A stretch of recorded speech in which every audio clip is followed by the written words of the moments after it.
to the Huddle Up podcast, coming to you simulcasting on both YouTube and Facebook. I'm your host, Chad Jensen, and with me, as always, my partner in crime. You know him, you love him as the lead NFL writer for Heavy.com. He is Zach Kelberman. Zach, how was your Thanksgiving, man? It was, considering the way the football games went, very uneventful, Chad, but, I love the holiday. I love turkey. I love, family. I love football. But I'm excited today, though. Fangio gave me the best, or kind of. He led us to give us the best holiday present that we'll talk about. But I'm excited to get going to this show. Very locked and loaded show today. That was quite the authoritative victory by the Buffalo Bills, though, yesterday. Yes. Just a quick aside.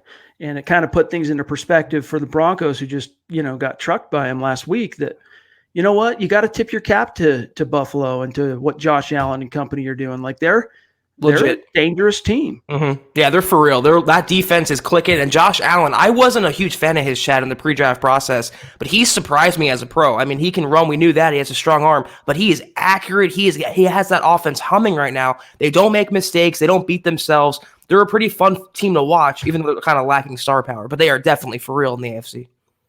Welcome in everybody who has been hanging out in the room, waiting for us to jump into the stream. Jordan, Stu, Chris, Daryl, Cobra Commander. Guys. Sweet handle, bro. Mm-hmm. CA Sports. Welcome in everybody. We're going to dive into today's events at Dove Valley. We're going to get to your questions because this is the Mile High Mailbag. But first, just a couple of quick matters of business, you guys. A reminder, as always, make sure you're following the show on Twitter at HuddleUpPod. That's the best way for you to make sure you don't miss anything as it relates to the show at HuddleUpPod.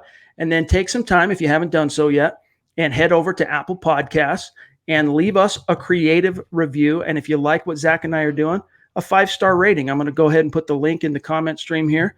What that does, though, is a great way to support the show, one.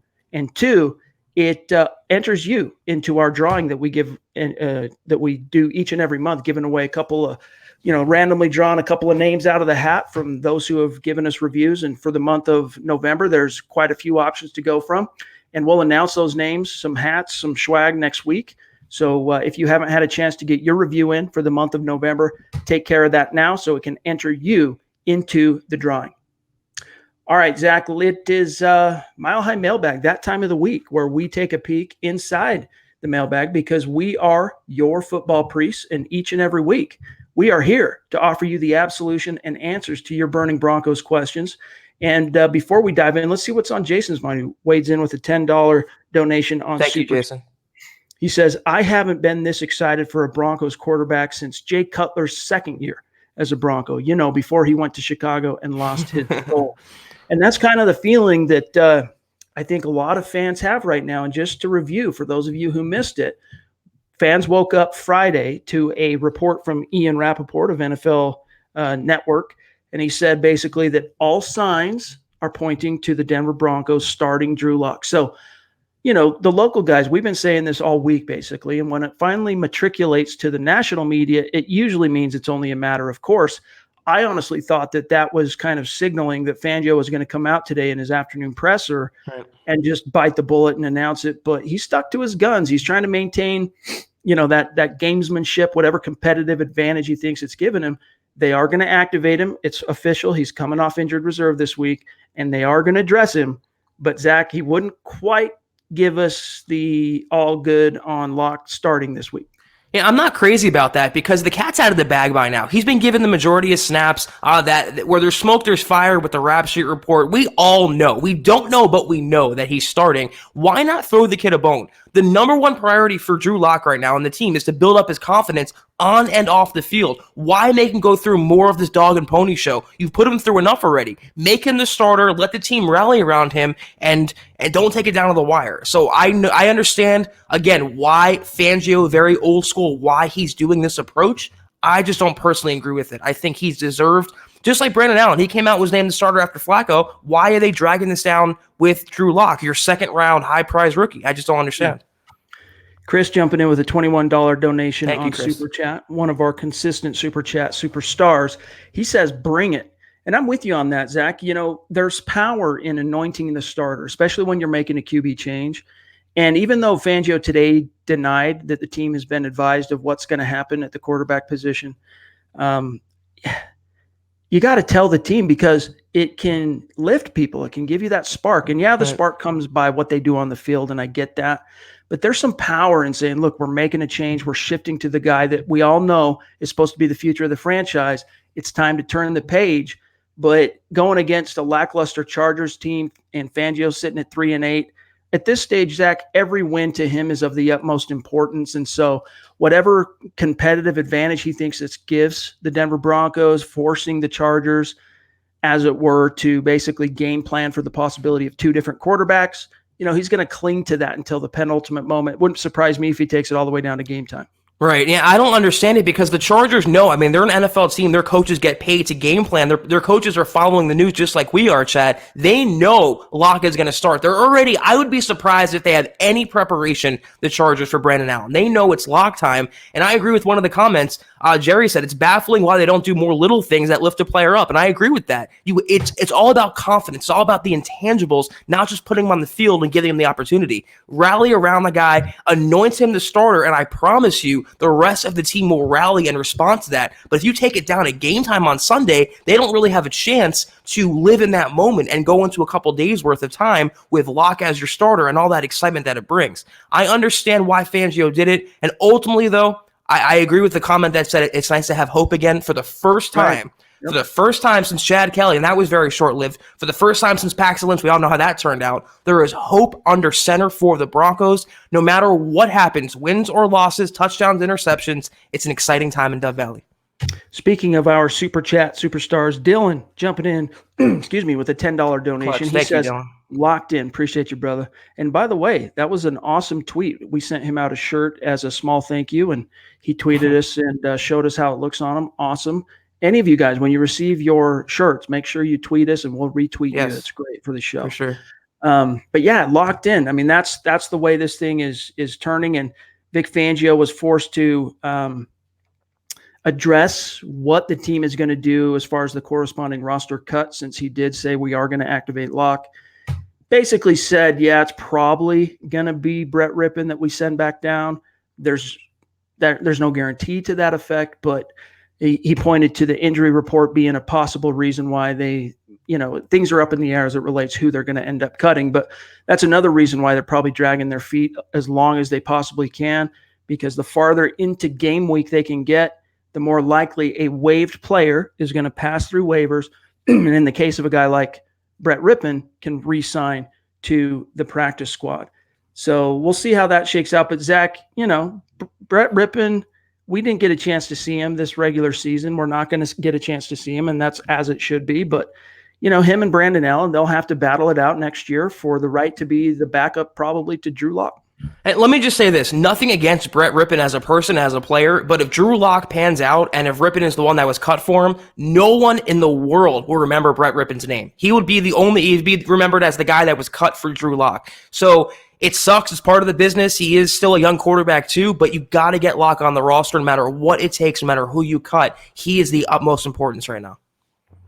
JT, and by the way, thoughts and prayers to our London listeners and all of the people in the UK. There was an attack there today. So thoughts and prayers to you guys. JT says, this is it. Start him and don't look back. Lock the door behind you and start moving forward. It'll be hard times, but we've got to stick with Lock. And that's very true that the Denver Broncos, once you turn the page, you're starting the clock, as it were, and you got to let that sucker tick all the way down. You got to give him the window he needs to settle in, expose him to the crucible that is the NFL game, and let him adjust. There's going to be trial. There's going to be error, bumps along the way. But I think you're also going to see a player enter this fray with extreme confidence and swagger that is going to trickle down, as it were, I think that's the third time I've said as it were tonight, by the way, to the rest of the offense, which the offense needs that boost. They need that spark.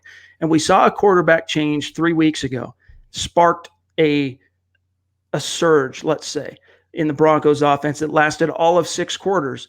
It'll be interesting to see how long a possible Drew Lock surge can stick with this offense. And by the way, Stuart jumping in, a Super Chat superstar, $25 on Super Chat. He says locked in. Thank you, Stu. And JT, I hope your friends and family and you are well and safe in London. And again, our thoughts go out to what happened there. But I was just going to say, what could possibly be worse after the last couple of years at quarterback? How could it get any worse than a Joe Flacco, then a Keenum, then an Osweiler, then a Paxton Lynch? I mean, it literally can't get worse. And you have a guy right now who has a higher ceiling than all of them. So it's very exciting, and the winds have changed. It feels good blowing against us right now. Chris, the word on Von Miller, he's officially listed as questionable, but I'll tell you right now, in fact, I'll do a quick screen share and show you guys what the injury report looks like for week 13. Oh, actually, that's the wrong one. Bear with me one second, you guys. I chose the wrong tab there. Okay, here you go. The Broncos have 6 players, quite a few, listed as questionable. Among them, Duke Dawson, the corner. He's in concussion protocol, but he did practice today on Friday, limited. You've got Shelby Harris limited with an ankle. Josie Jewell is limited. Alexander Johnson is dealing with a knee injury that he suffered toward the end of the Buffalo game. He practiced today, limited, questionable. Von Miller with that knee also practiced today, limited, questionable. And then lastly, Juwan James. So my question to you is, we're gonna see Von, I think, this week. But Zach, my question to you is, do you think we're gonna see Juwan James? They want to get him mentally ready, Chad, and it seems like he's physically ready, but it doesn't seem like he's mentally ready or mentally tough enough, it seems, to play. And this is just another situation where we have to be reminded they spent $51 million on the guy, and they've gotten a handful of snaps out of him, and they're worried about his mental, his being fragile mentally right now. It's not a great look for him. And Fangio even said if he doesn't start, he's not going to play, which I don't understand or agree with. Again, you spent $51 million on the guy. You have Garrett Bowles struggling. You have Wilkinson struggling. Why not at least dress him, get him on the field? I hope we see him. I'm more worried about Alexander Johnson, though. He's been a revelation linebacker, a true beast, the best linebacker grade-wise in the NFL right now. If he doesn't play, that would be a big loss for the Broncos defense. In terms of Von, though, 50-50 sounds like a game-time decision. I would be shocked if he's inactive. Yeah, I would be too. And for what it's worth, I don't get why the Broncos have coddled Juwan James. And I get it, that knee sprain. He did sprain his knee in the season opener, but he came to Denver with a reputation as being soft. He came to Denver with a reputation as being an injury milker, if you will. And he has done nothing this season to dispel or refute that reputation that he got from Miami. I mean, they were laughing at the Broncos for signing him. And even you and I at the time, we questioned that. We're like, come on, man, this is just sour grapes. The team that was upset they couldn't re-sign Juwan James, just throwing shade at the Broncos for getting it done. Turns out there was some fire at the base of that smoke signal they were sending up. And Alan, by the way, jumping in with a $20 donation on Super Chat. Love the show. You guys are the best. Keep up the great work. Alan, we will keep it up if you keep it up, my brother. Thank you. Appreciate you. Yeah, you guys are the best. Just want to say that real quick. Appreciate every donation, and we love all of you guys. Carla jumping in with a $10 donation. You, every game he plays, locked for the rest of the season, will tell if we finally have our guy. And that kind of brings up an interesting point here, Zach.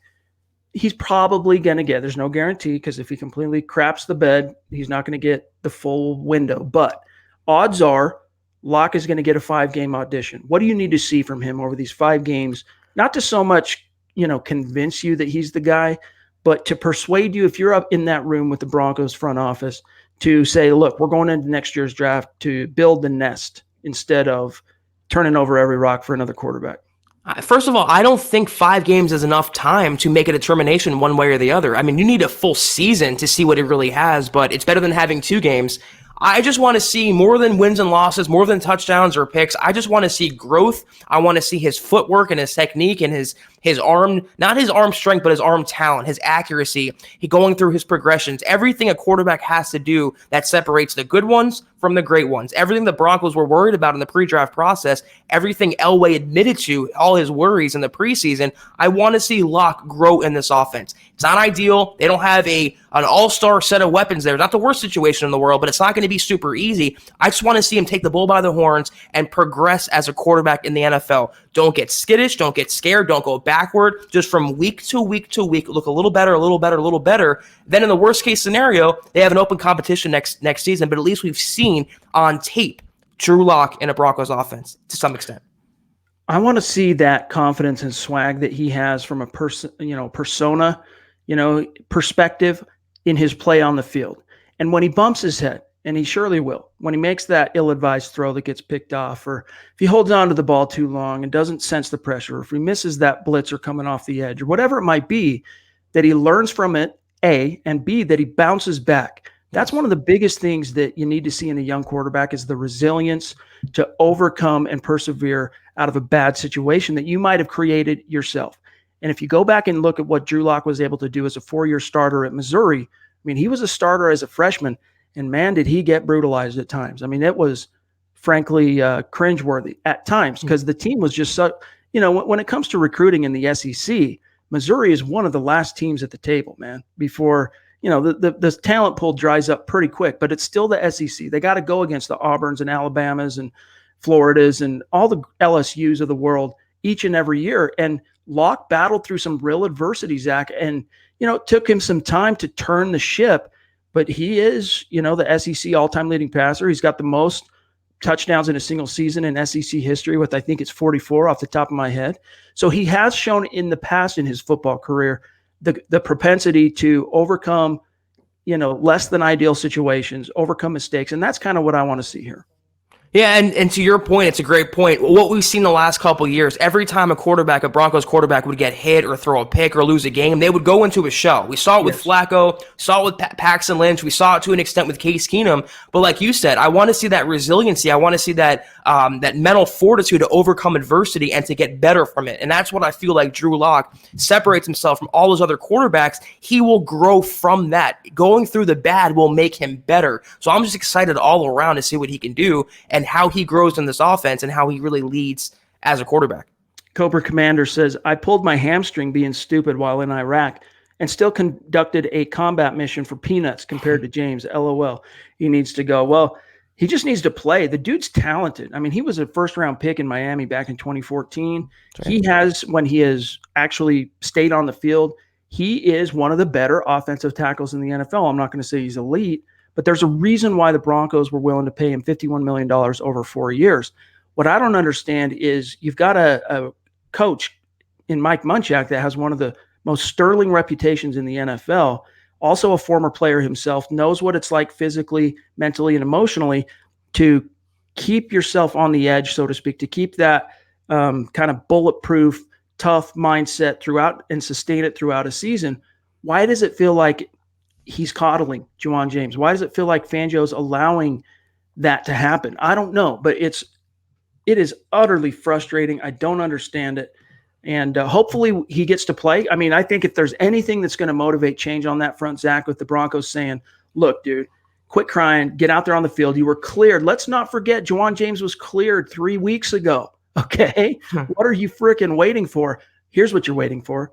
You want your rookie second round pick, the player that you were considering taking at 10 overall, the potential future of your franchise, Zach.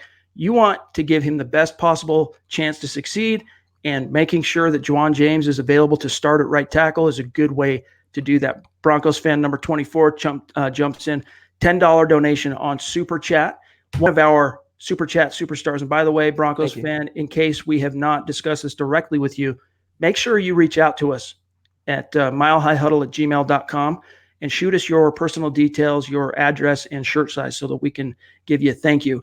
But he says, Zach, what is your realistic expectation from Locke in this Chargers game? I remember Cutler had a pick 6 and 2 touchdowns in his first game, but you could see the talent. Yeah, that's kind of where I think it's going to go. Not necessarily a pick 6, not necessarily a multi-turnover game, but I can see Locke taking a lot of chances in this game, a lot of deep balls, just letting it loose and letting him be a true gunslinger. He's going to turn it over. It just comes with the territory. Tony Romo did it. Brett Favre did it. He's in that mold, so you want to see him do that. I wouldn't expect 4 touchdowns, and I wouldn't expect 4 picks. I think he'll have maybe 1-1, 1-2, something like that, but I think he'll show enough by the week and grow by the week for it to be encouraging enough. And let's not get over our head here. He's a rookie making his first start. He hasn't been on the field in months. I hope Broncos fans keep their expectations relatively in check. I understand it's exciting. I understand you've been dying for a quarterback for years now, but it's his first start. Same as Brandon Allen a few weeks ago. You have to keep things relatively realistic. I'm just excited to see a young player with some real traits and tools and confidence, QB1 mindset, grow. I want to see him play. I want to see these losses that continue to stack up mean something.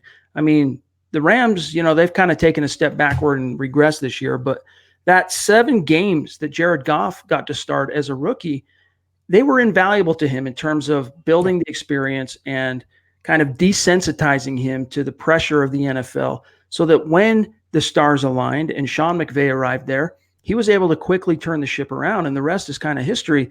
And that's what we need in Denver right now, is we need these games to bear that same type of fruit for Drew Lock. Now, will his career have a similar trajectory as a Jared Goff? There's no guarantee, and only time will tell. But I'm just excited to see that. And JT says, I worry about the protection for Lock. I think we'll see lots of play action and bootlegs. Must lean on the run game and allow Lock to try and slow things down mentally. And that's one good thing, is you've got a Chargers defense who, unfortunately for Lock, they're the 4th ranked passing defense, but as a rushing defense, they're 20th. So what that means is, if the big uglies up front for the Broncos, that starting 5, come ready to do battle, they should be able to get some push, open up some running lanes for Phillip Lindsay and Royce Freeman, which, Zach, takes pressure off the debut of Drew Lock. I know that Scangarello and I know that Locke are both going to be tempted to air the ball out, but yeah, it's a great point. They have to establish the run if they want to win this game. They have to lean on the running game, and in making matters worse against the pass is, I believe, Derwin James is coming back for the Chargers this week, so that's going to pose a threat in the secondary for the Broncos. They got to be mindful of him. I would expect Locke to take several deep ball chances, but I would expect more so the Broncos to lean on the running game and to know where their bread is buttered. His confidence is number 1 right now. They have to protect it, and by going out and hanging him out to dry by throwing it 60 times, it's not going to do him any justice. No, and I really don't think the Broncos will stray away from balance unless the flow of the game dictates it. And do you see Phillip Rivers, old man Rivers, that's now clearly over the hill, getting out by a 3 or 4 score lead in this game? I don't. No.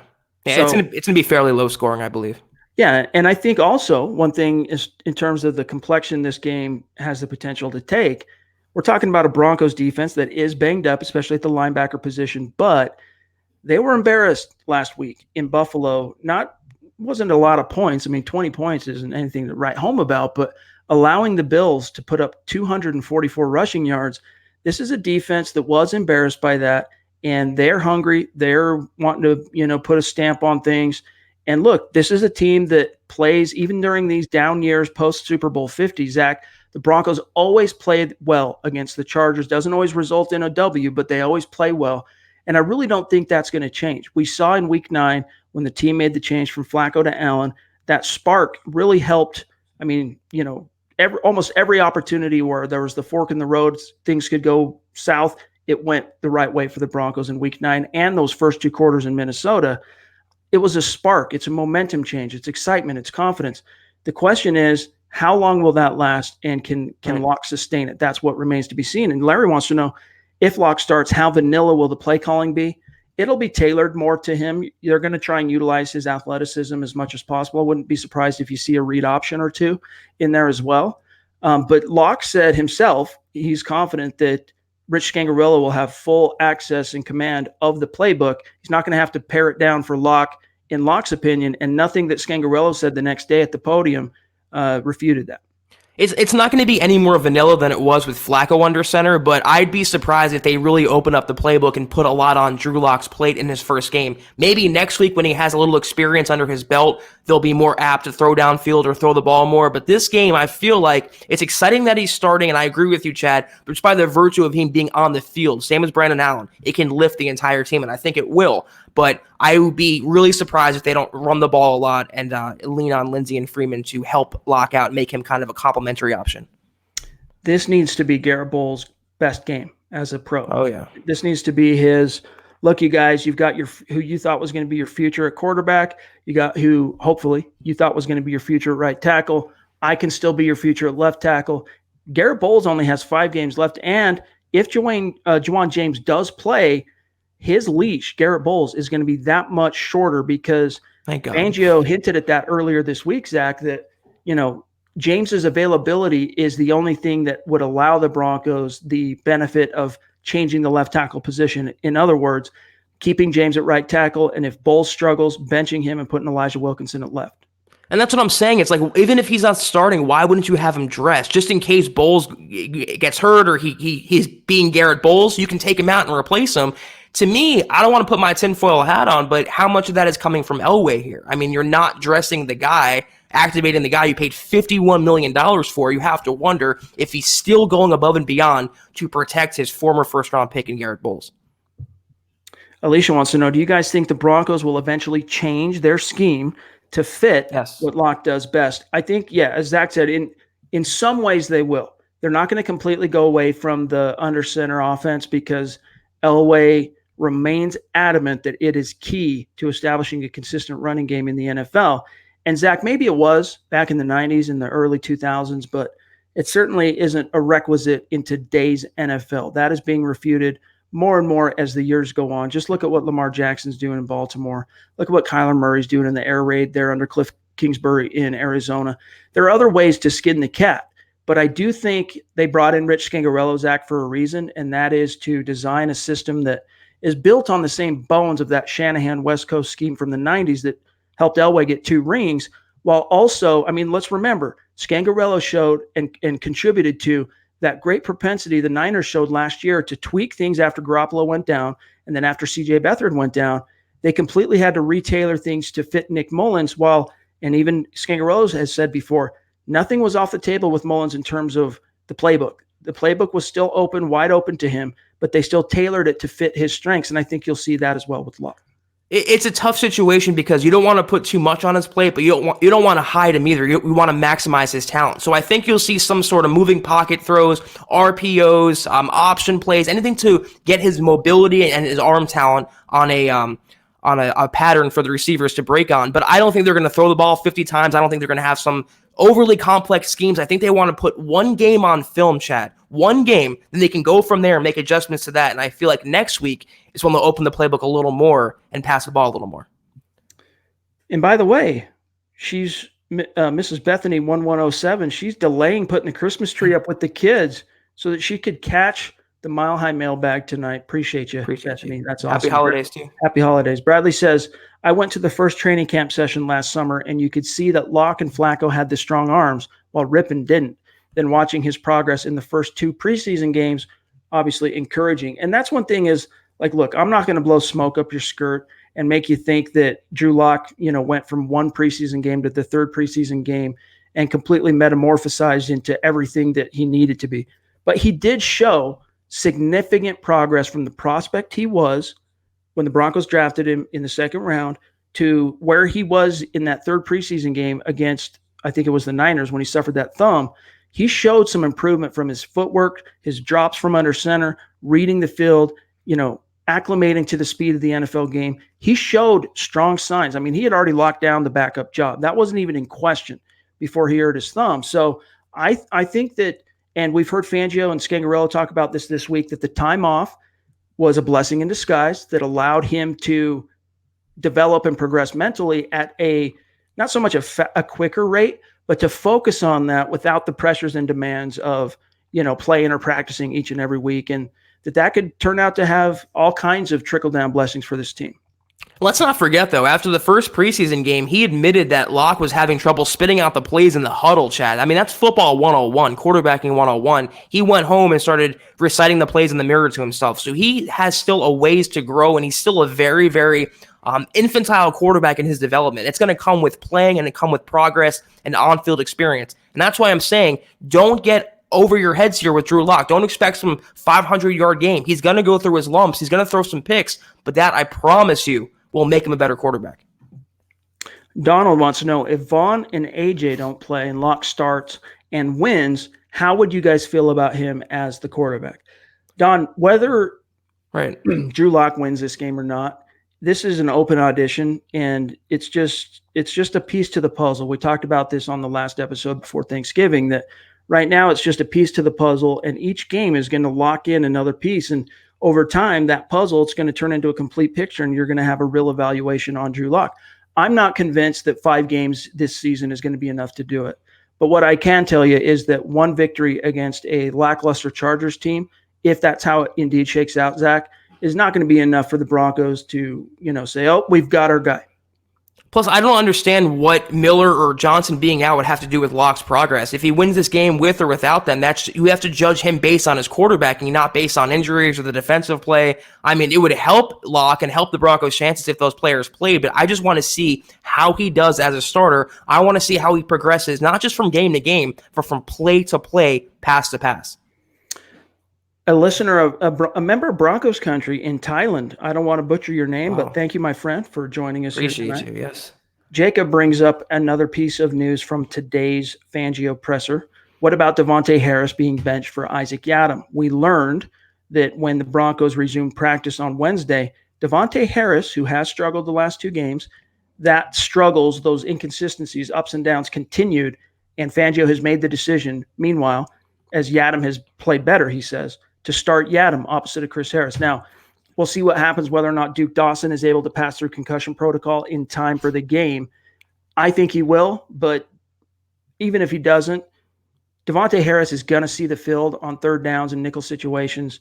He's an intriguing young player. He's got some upside, but so does Isaac Yiadom. Man, if the Broncos could hit on Isaac Yiadom, so many of their problems would be solved. Yeah. But, every opportunity he's gotten, he earns it in practice. He gets half the way there, Zach, but then when the games roll around, he's either lapsing with a penalty or, regressing with his technique, allow someone to burn by him. And he's very physical and long cornerback and he has no problems coming up and run support to tackle, but it's those coverage guys, those quick twitch receivers that just turn him around and give him a tough time. And similar to all the longer, bigger corners, even Aqib Talib struggled against that type of receiver. If you think back to 2014, when the Broncos were smoked by the Indianapolis Colts in the divisional round because Jack Del Rio wasn't smart enough to put Chris Harris Jr. on T.Y. Hilton and allowed Aqib Talib to try and mirror him all game, and it was just a joke. He put Talib on skates that game.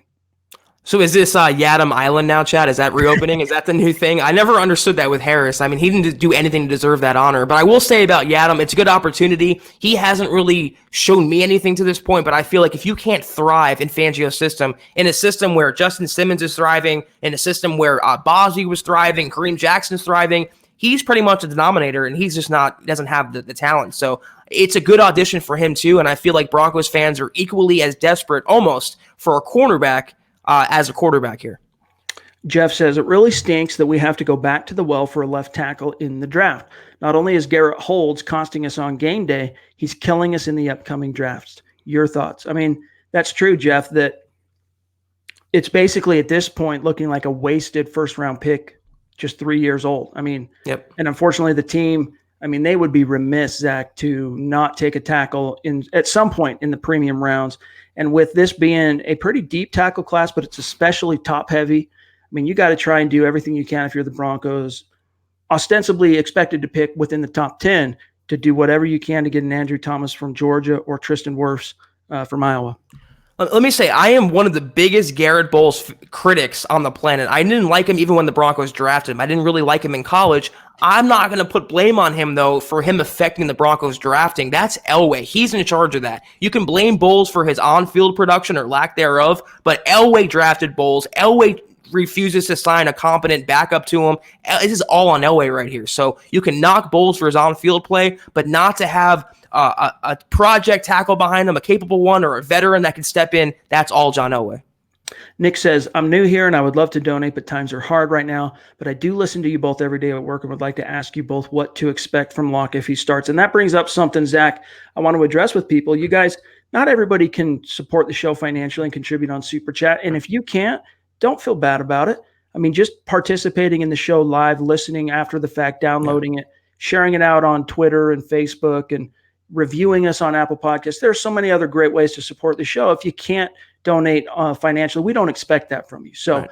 And as far as what to expect, I think you're going to see Drew Lock play modestly well. He's not going to blow the doors down because, as you mentioned, Derwin James is coming back. Wouldn't surprise me if Derwin James gets a sack and an interception in this game. But I think Lock will do enough in this game to encourage the fans and continue to maintain that excitement that the Broncos are on to something. Kind of like Jay Cutler when he took over for Jake Plummer back in 2006. The Broncos were first in the AFC West when that change was made. By the time the season was over, they didn't even make the playoffs. And still, though, fans were excited about Cutler because he showed a lot when he was on the field. He would take, 2 steps forward, excite everybody, take a step back, 2 steps forward. But he was moving forward, Zach, more than he was going backwards.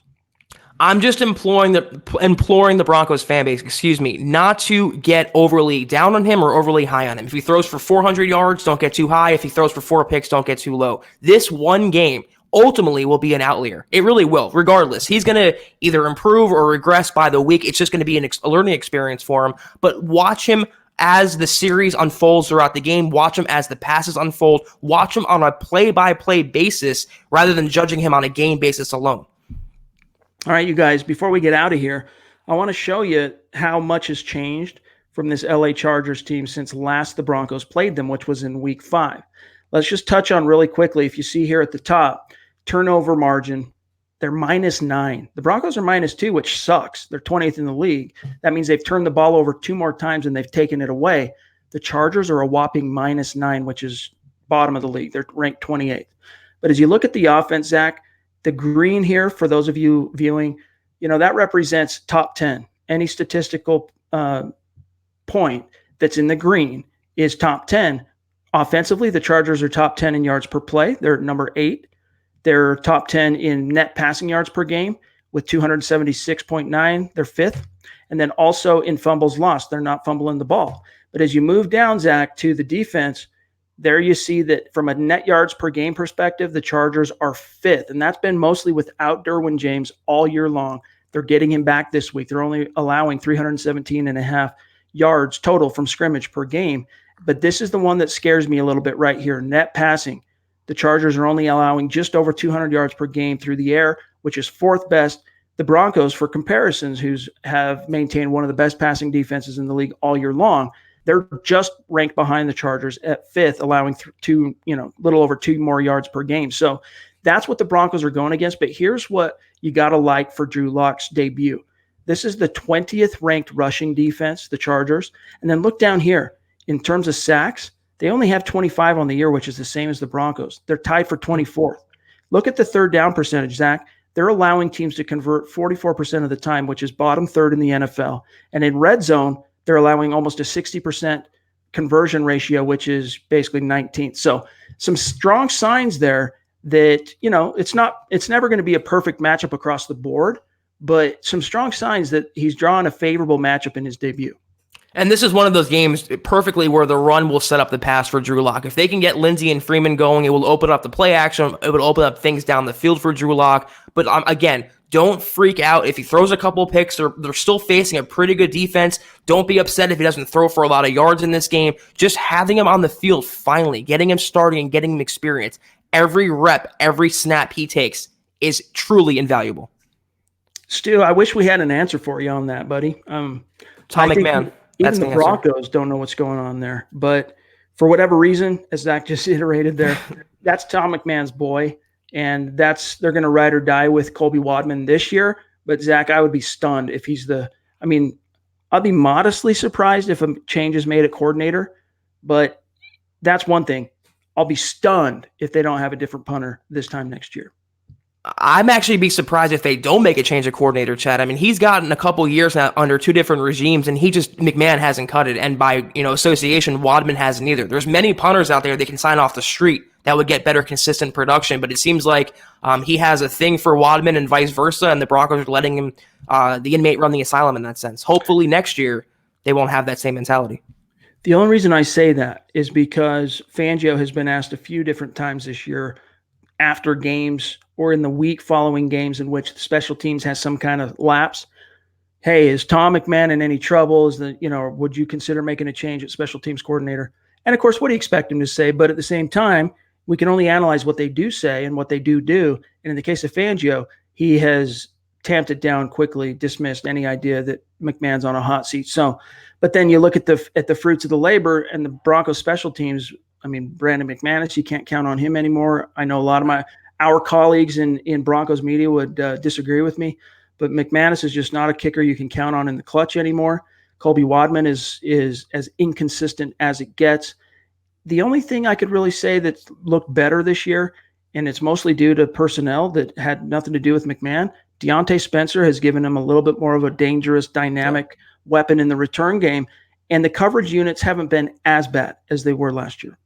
I mean, yeah, I don't think it's enough to save his job, though. I just feel like in a 3 in whatever season, 4-win season, 5-win season, whatever, they're going to need to have a scapegoat. And it's not going to be Fangio or Scangarello. I just happen to think McMahon, and you might be right, he might stay. I just feel like based on what Fangio has operated with Flacco and based on the way he's operated with the quarterbacks, he says one thing and then does another like 2 days later. So I'll have to see if that doesn't shake out this offseason. All right, guys, last one, and then we're going to get out of here for today. From Micah, he says, will Keenan Allen still say that Chris Harris Jr. sucks after Chris Harris shuts him down again on Sunday? I don't expect Keenan Allen to have a big day. I mean, he'll get his 4, 5, maybe 6 receptions. It'll be for somewhere between 40 to 60 yards. He's not going to score. I mean, if he does score, we know it's going to come against Harris in the bottom half of the fourth quarter, and it'll be in the most inopportune time. But I really don't think it's going to be any different, Zach, than what we saw in week 5, which is a small handful of catches, very, very meager and modest production from Keenan Allen. And yeah, he'll probably go back and talk smack in the media afterward. The only guarantees are if Harris shuts him down, he's gonna gloat about it, and the only guarantee if he lets a touchdown, he's gonna blame someone else, Chris Harris Jr. That's the only prediction we can make in terms of that matchup. All right, guys. When you will see Zach and I again is Sunday, immediately following the conclusion of Broncos-Chargers. So think somewhere around 5:30, approaching 6. Whenever the game gets over, give about a 5-minute gap, and then we will be on to share our gut reactions to how Drew Lock played, how the team handled it, how it shook out, etc. So expect that. Make sure you are subscribed if you're listening to this after the show, after this live podcast. And if you want to hang out with us live on the gut reaction, we will get the link out to everybody, and notifications will go out on YouTube and Facebook. So stay tuned for that. But in the meantime, you guys, that's going to do it for today's episode of the Huddle Up Podcast, live once again on YouTube and Facebook. Big thanks to each and every one of you for joining us, and a mile-high salute to our Super Chat superstars who, your support just continues to leave us speechless. It does. And like Chad said, we will never ask or never point you guys to make donations, but we appreciate every penny. We know, personally how tough it is and how important money is. And just you being here with us and interacting with us, we love doing this with you guys. So just keep hanging in there, and we'll continue serving these hot take, pods. That's right. Much love to each and every one of you. Make sure you're following the show on Twitter at HuddleUpPod. Don't forget to follow my partner on Twitter at Kelberman NFL, myself at Chad N. Jensen, and have yourselves a good rest of your Thanksgiving holiday weekend. We'll be back in the saddle Sunday, immediately following the game. And then Saturday, well, it'll probably publish Friday night sometime, but look for Building the Broncos, Scout's Eye preview, looking ahead to what to expect in Week 13. For Zach Kelberman, I'm Chad Jensen. We will talk to you guys in the gut reaction immediately following Sunday's game.